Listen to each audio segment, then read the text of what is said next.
Okay. Srinivasa Chowdary గారు already మా పద్మ గారు చెప్పండి. చెప్పండి. ఈరోజు రాష్ట్రంలో మా బటన్ ముఖ్యమంత్రి, బాదర్ ముఖ్యమంత్రి, ఉమ్, మా భజన ముఖ్యమంత్రి గారు చేస్తున్న పరిణామాలు చూస్తుంటే ఉమ్. హుసేన్ వైఎస్ఆర్సీపీ మరీ బటన్ ముఖ్యమంత్రి అవును. ఇప్పుడు 24 గంటలు మీరు బటన్ నొక్కడం తప్ప ఏం చేస్తారు మీ ముఖ్యమంత్రి చెప్పండి. ఆగండి ఆగండి ఆగండి మీ ముఖ్యమంత్రి గారు బటన్ నొక్కడం తప్ప ఏమైనా చేశారా? ఏం చేశారు చెప్పండి. మీ బటన్ ముఖ్యమంత్రి ఏం చేశారు చెప్పి హ్యాపీ ఫీల్ అవుతా. 4 సంవత్సరాలు 8 నెలలుగా మీ రాష్ట్రానికి మీరు ఈ పేదవాడికి ఏటీఎం గా ఉన్నారని మీరు చెప్తారు. ఏం చేశారు? కరెంట్ ఛార్జీ 2 సార్లు పెంచారు. పేదవాడు ఎక్కే బస్సు ఆర్టీసీ బస్ ఛార్జీ 3 సార్లు పెంచారు. సరుకులు ఆకాశంలో ఉంటాయి. రేషన్ షాపులు ఇవ్వాల్సిన గోధుమలు, చక్కెర, కిరసనాయలు, పప్పు, ఉప్పు, నెయ్యి, చింతపండు అన్ని కట్ చేశాడు మారేశారు. మీరు పేదవాళ్ళ పక్కన పడ్డారా? ఈరోజు అందుకే నేను బటన్ ముఖ్యమంత్రి, భజన ముఖ్యమంత్రి, మాధురి ముఖ్యమంత్రి అని చెప్తున్నా. రెండు, మీ పార్టీ పరిస్థితి ఏంది? వైఎస్ఆర్సీపీ ఫ్యాన్ ఎప్పుడో స్విచ్ ఆఫ్ పెట్టినారు. జగన్మోహన్ రెడ్డి గారు హ్యాండ్స్ అప్, మీ ఎమ్మెల్యేలు ప్యాకప్, మీ పార్టీ ప్యాకప్.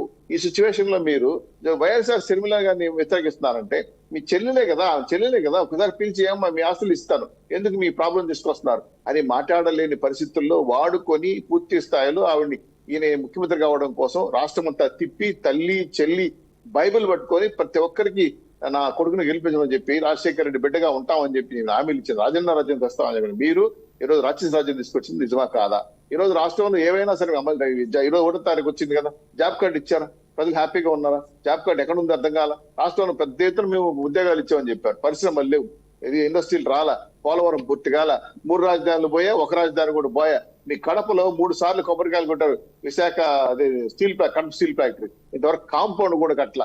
చివరికి అన్నమయ్య ప్రాజెక్ట్ కూలిపోతే దానికి కనీసం తట్ట ఇసుక ఇవ్వాల. ఈ రోజు రాష్ట్రంలో ఏ వర్గం అయినా సరే, ఎస్టీ, ఎస్సీ, బీసీ, మైనార్టీలు ఎవరైనా సరే హ్యాపీగా ఉన్నారా? మీ ప్రభుత్వ వ్యతిరేక విధానాల వల్ల మీ ఎమ్మెల్యేలు పాలయాన్ని చిత్తగిస్తా ఉంటే, దానికి ఎమ్మెల్యేలు బలి చేస్తా ఉంటే, జగన్మోహన్ రెడ్డి గారు తాడేపల్లి గెస్ట్ హౌస్ లో ఆయన చేస్తున్న రాజకీయాలు ఏంటి? ఆ 5 మందిని కూర్చోబెట్టుకుని దోచుకోవడం, దచ్చుకోవడం, పంచుకోవడం. విపరీతమైన పన్నులు వేసి 1,02,000 కోట్ల రూపాయలు బిండేశారు. 11,50,000 కోట్ల రూపాయలు అప్పులు చేశారు.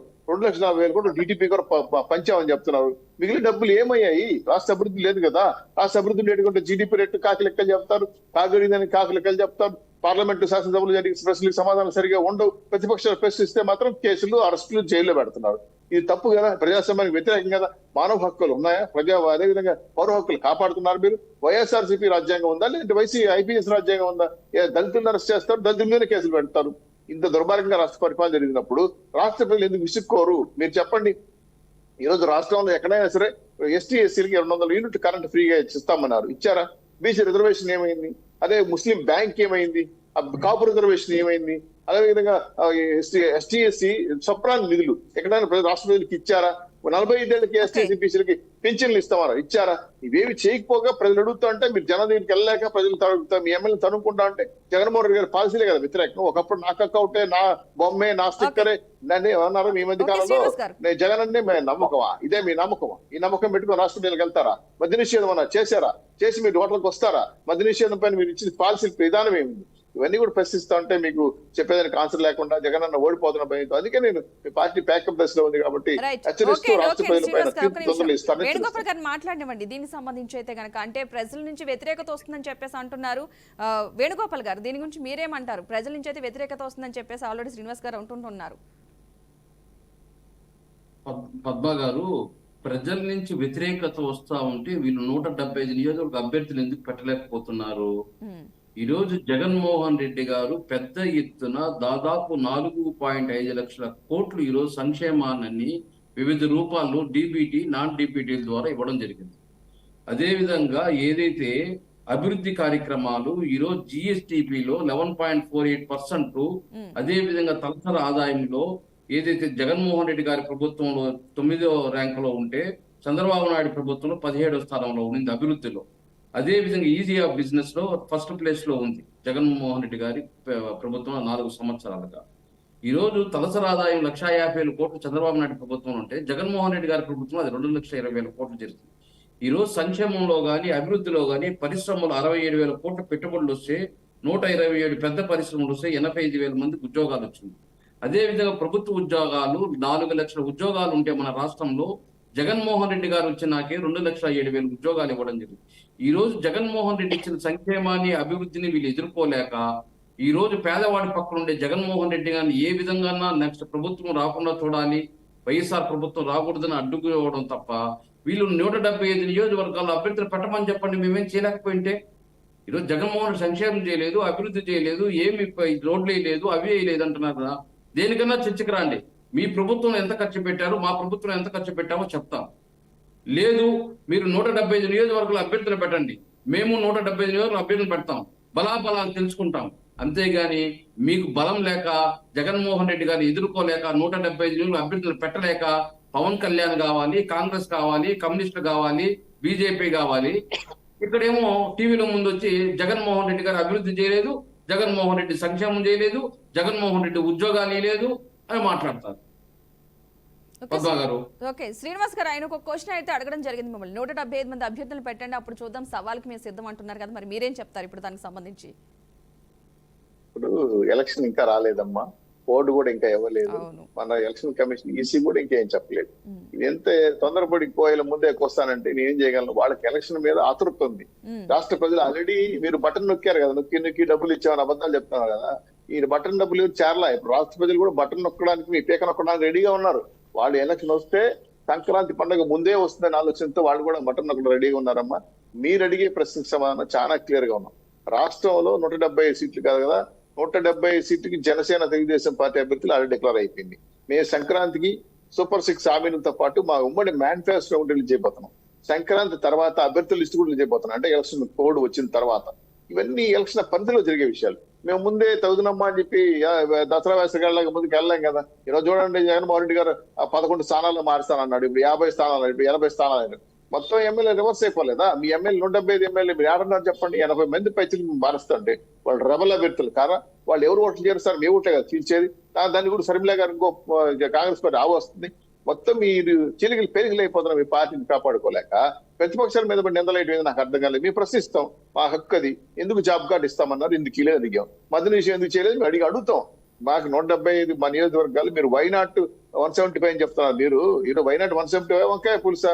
మీకు వైనాట్ పులివెందుల పరిస్థితి బాగాలేదు, 170 సీట్లు పడతారు. మీరు అభ్యర్థులు పేర్లు ప్రకటించడం చూద్దాం, వాళ్ళే తనుకోదాస్తున్నారు. ఇప్పుడు ఈ 4, 5, 11 నియోజకవర్గాలు మార్చారు. మంగళగిరి, రేపల్లి, సత్తనదపాడు, గుంటూరు వెస్ట్, ఇవన్నీ వాళ్ళు తిరుగుబాటు చేయలేదా? వచ్చి ధర్నాలు చేయలేదా? జగన్మోహన్ రెడ్డి గారు మీరు పెద్ద నాయకులు అనుకున్నా, మిమ్మల్ని మోసం చేస్తారా, మమ్మల్ని వాడుకొని వదిలేస్తారని చెప్పి ఆర్కే లాంటి ఎమ్మెల్యేలు వెళ్ళి వైఎస్ఆర్ ఎమ్మెల్యే కలవలేదా? ఇవన్నీ చూసిన తర్వాత మీరు పొమ్మనుకుండా పొగబెడతా, మీ ఎమ్మెల్యేలతో తగులు పడుకుంటా, మీకు ఆర్గనైజ్ తెలియకుండా, నాయకత్వ లక్షణం లేకుండా, రాజకీయ పరిజ్ఞానం లేకుండా ఎమ్మెల్యేలు పూర్తి స్థాయిలో కాంగ్రెస్ నుంచి వచ్చిన ఎమ్మెల్యేలని మీరు వాడేసుకుని వదిలేశారు. మీరు కుటుంబ సభ్యులను ఆ విధంగా వాడుకున్నారు, రాష్ట్ర ప్రజలను ఆ విధంగా వాడుకున్నారు. వచ్చిన అప్పులు 11,50,000 కోట్ల రూపాయలు కూడా ఏమయ్యాయో కాదు అడుగుతాయి. 4 లక్షల కోట్లు లెక్కలు చెప్పండి అంటే సమాధానం లేదు రాష్ట్ర ప్రభుత్వం నుంచి. ఆ కార్పొరేషన్ కోదం పెట్టారు, తాగుపోయి. మీరు చూసారమ్మా, 25 ఏళ్లు మా రాష్ట్ర తాగుబోతుని తాకట్టు పెట్టి కార్పొరేషన్ నుంచి తీసుకొచ్చేసారు లోన్లు. ఈ డబ్బులు ఏమయ్యాయి? టిట్కో ఇల్లు ఎందుకు ఇవ్వలేదు మీరు? జగనన్న కాలనీలు, జగనన్న చెరువులు ఎందుకు మారిపోయి? ఇవన్నీ ప్రజలు అడిగే ప్రశ్న కదా. ఆ రోజు 1 రూపాయికి ఇల్లు ఇస్తామన్నారు, 20-30 లక్షల ఇల్లు రాష్ట్ర వ్యాప్తంగా ఇస్తామన్నారు. మీకు సొంత పులివెందుల 5 లక్షల ఇల్లు ఇస్తామన్నారు, ఒక్క ఇల్లు ఇవ్వలేదు కదా. రాష్ట్రం అంతా లెక్కేస్తే మన నేను పేపర్లకు వచ్చింది 17,005 ఇల్లు ఇచ్చారంట. 30 లక్షలు ఇల్లాడా? ఈయన పేదల పక్షం నిలబడిన వ్యక్తి ఆడా? కాబట్టి ఇవన్నీ ప్రశ్నలే. మీకు ఇవన్నీ కాశీ మజిలీ అడగలేని ప్రశ్నలు, మీరు అడుగుతున్న సమాధానం చెప్పలేని పరిస్థితులు. అందుకే ఈ రోజు కావాలనే వ్యక్తిగతంగా పవన్ కళ్యాణ్ గారిని, చంద్రబాబు గారిని, లోకేష్ గారిని టార్గెట్ చేసుకుని మాట్లాడుతున్నారు. ఎక్కువ మాట్లాడితే అరెస్టులు చేస్తారు, ఈడీ నోటీసులు ఇస్తారు, ఏబిసిఐడి మీ జైలు సంస్థ కావాలంటే అరెస్ట్ చేస్తారు, జైల్లో పెడతారు. ఇది తప్పు, ఇది మంచి పద్ధతి కాదు. రాష్ట్ర మిమ్మల్ని ఆల్రెడీ వార్నింగ్ ఇచ్చారు. 24లో మీకు తగిన బుద్ధి కూడా చెప్పబోతారు. ఇంకా మీ జగన్మోహన్ రెడ్డి గారికి నమ్మకం లేదు కదా. తల్లి చెల్లిన బంధువులు నమ్మడు, మీ వ్యక్తిగత ఎమ్మెల్యేలు కార్యదర్శులు నమ్మడు, ఇంకో రకంగా భరోసా లేదు, బంధం లేదు. మీరు ఒక వ్యాపారం చేయడానికి వచ్చారు, చేస్తున్నారు, 1,000 కోట్ల రూపాయలు సంపాదించుకున్నారు ల్యాండ్, శాండ్, వైన్ ద్వారా. అవి దోచుకోవడం, పంచుకోవడం, ఎంజాయ్ చేయడం తప్ప మీరు రాష్ట్ర ప్రజలకు ఏమైనా న్యాయం చేశారు చెప్పండి? అసలు సంక్రాంతికి ఏమైనా తోపా ఇస్తారా? ఇవ్వరా? మన రంజాన్ పండుగ ముస్లిం తోపా ఇస్తామని కొట్టేశారు. అదే క్రిస్మస్ తోపా ఏమైంది తెలియదు. పేదవాడికి ఏటీఎం అని చెప్పుకున్న మీరు, పేదవాడి సంక్షేమం ఇస్తామని చెప్పిన మీరు చెప్పిన సంక్షేమాలు ఇవ్వటం లేదు కదా. ఒకప్పుడు బాధుడే అని చెప్పి అవహేళన చేశారు. మీరు బాతుంటే జనాలు ఈపులు ఏమనం అవుతున్నాయి. చెత్త పొత్తు సహా దాదాపు 1,02,000 కోట్ల రూపాయలు రాష్ట్ర ప్రజలు పిండేశారు. మీరు ఏం చేయాలి అర్థం కాలా. ఇప్పటికే మీ ఉద్యోగం లేకుండా పక్క రాష్ట్రంలో తెలంగాణ, బెంగళూరు, చెన్నైకి వెళ్ళి చదువుకున్న పిల్లలకు ఉద్యోగాలు జొమాటోలో, స్విగ్గీలో పని చేసుకుంటున్నారు. ఒక ఇండస్ట్రీ రాలేదు, ఒక ఐటీ ఫ్యాక్టరీ రాలేదు. 13 లక్షల కోట్ల రూపాయలు 170 కోట్లు ఖర్చు పెట్టి విశాఖలో సమిట్ నిర్వహించారు. 13 రూపాయలు గ్రౌండింగ్ ఏందో చెప్పండి. ఇది రాష్ట్ర ప్రజలకు వస్తుంది. వీటిని సమాధానం చెప్పలేకపోతున్నారు. పేదవాడికి గూడు ఇస్తామని చెప్పారు, 2 పెరికేశారు మీరు. కరెంట్ ఛార్జీలు ఇవాళ పెంచితే ఒకప్పుడు కరెంటు పట్టుకుంటే షాక్ కొట్టేవి, కరెంటు బిల్లులు పట్టుకుంటే షాక్ కొట్టిన పరిస్థితి ఏర్పడతా ఉంది. ఈ మీ పరిపాలన విసిగిపోయాం. 4 నెలలు అయింది. ఇప్పటికైనా ఏమైనా చేస్తారంటే చేయలేదు. ఆ 3 రాష్ట్ర రాజధాని ఏదో తెలియదు. 3 రాజధానులు అన్నారు, అవన్నీ కట్టారా? కట్లా. 3 జిల్లాలు పెట్టలా. ఇవన్నీ పోలవరం రాష్ట్ర జీవనాడి. దానివల్ల 1 ఎకరా నీళ్లు పారితే రైతులకు పంటలు పడతాయి, 10 రూపాయలు సంపాదించుకుంటారు, ఆదాయం పెరుగుతుంది. రాష్ట్ర ఆదాయాన్ని పెంచలా, అమరావతిని చంపేశారు, జీవనాడిని నర్సింగ్ చేశారు, డ్యామ్ ని. ఇంత దుర్మార్గంగా పరిపాలన చేస్తున్నారు కాబట్టి ప్రజలు వ్యతిరేకిస్తున్నారు. 2 ప్రతిపక్షాలు ప్రశ్నిస్తున్నాయి. కొత్త పార్టీలు వేరే పొస్తున్నారు. ఇదే రాయలసీమ, తెలంగాణ, ఉత్తరాంధ్ర కుల మత ప్రాంతీయ తత్వాలు పెట్టి శిల్చారం చేసిన మీ కుట్ర రాష్ట్ర ప్రజలు గమనించారు. అందుకే విశాఖపట్నం రాజధాని అని చెప్పి వాళ్ళని మోసం చేశారు. మరి అమరావతి రాజధాని చేయటం లేదని చెప్పి అక్కడ వాళ్ళు నాశనం చేశారు. రాయలసీమ అభివృద్ధి చేయకుండా పూర్తిగా నిలిపేశారు. సో మీరు చెప్పిన 3 క్యాపిటల్లు అటకెక్కిపోయాయి. ఇంక మీరు గుండె కరెక్ట్ గా చెప్పాలంటే 3 నెలలు కూడా లేదు మీ ప్రభుత్వం. ఈ 3 నెలల్లో మీరు చేసేది ఏముంది, సాధించేది ఏముంది చెప్పండి మీరే. ఇవన్నీ చూసిన తర్వాత రాష్ట్ర ప్రజలు mood of the state fix అయిపోయారు. జనసేన తెలుగుదేశం పార్టీకి ఓటేయాలి, మీ ఫ్యాన్ స్విచ్ ఆఫ్ అయ్యారని చెప్పి అనుకున్నారు. కాబట్టి అందుకే ఈ రోజు పెద్ద ఎత్తున ఆందోళన ఆంధ్రప్రదేశ్ గా మారింది. ఎవరు ధర్నా చేయాలి చెప్పండి? కాంట్రాక్ట్ వర్కులు ధర్నా చేస్తారు, ఆశా వర్కులు ధర్నా చేస్తారు, అంగన్వాడీ వర్కులు ధర్నా చేస్తారు, గోపాల మిత్ర ధర్నా చేస్తారు, ఉద్యోగులు ధర్నా చేస్తారు, టీచర్లు ధర్నా, మొత్తం రాష్ట్ర వ్యాప్తంగా వాళ్ళ కోరికల కోసం మీ ఇళ్ల ముందు, మీ వంతుల ముందు దిగ్బంధన చేస్తున్నారు కదా. వాళ్ళు కొట్టి స్టేషన్లు పెట్టి కేసులు పెడుతున్నారు కదా. ఇది దుర్మార్గం కదా, ఇది ప్రజాస్వామ్యం కదా. వాళ్ళ కోరికలు వాళ్ళు అడిగితే కూడా తప్ప మీ ప్రజాస్వామ్యంలో. ఇది జగనన్న పరిపాలన. దోచుకోవడం, దాచుకోవడం, పంచుకోవడం, పిండుకోవడం తప్ప మీరు చేసేది ఏమీ లేదనే విషయాన్ని రాష్ట్ర ప్రజలు గ్రహించారు. అందుకే ఈరోజు రాష్ట్ర ప్రజలు దెబ్బ తిరిగి తీర్పు ఇవ్వబోతున్నారు. దీనికి మీరు సిద్ధపడండి. కానీ మీ ఎమ్మెల్యేలు మారిస్తేను, ఎంపీలు మారిస్తేను, టికెట్లు అమ్ముకుంటేను, ఎంపీ టికెట్ అమ్ముకుంటేను రాష్ట్ర ప్రజలు చూసుకునే పరిస్థితి లేదు. మీ పాలసీలు కరెక్ట్ గా లేదు, మీ వ్యవహారాలు కూడా సరిగా లేవు. కాబట్టి రాష్ట్ర ప్రజలు పూర్తి స్థాయిలో మీకు దిమ్మ తిరిగే తీర్పు 2024 ఇవ్వబోతారు.